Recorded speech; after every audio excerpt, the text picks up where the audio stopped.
ছোটোবেলা থেকে আমরা একসাথে আছি। তো এসে আমরা এখানে অর্ডার দিয়ে ফেলেছি, আর অপেক্ষা করছিলাম কখন আসবে।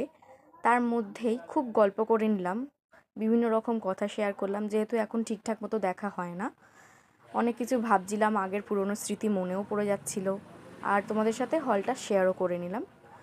যাই হোক, এইসব কথা বলতে বলতেই আমাদের খাওয়ার প্রথম আইটেম ফিশ ফ্রাই চলে আসলো, যেটা খেতে সত্যিই ভালো ছিল। বন্ধুদের সাথে বেরিয়ে যাই খাও না, খুবই আনন্দ লাগে, তাই না? নেক্সট আইটেম হচ্ছে কাবাব, যেটা সুরঞ্জনা নিজে হাতে প্লেটে সার্ভ করে দিচ্ছিল। এটাও খেতে দারুণ ছিল।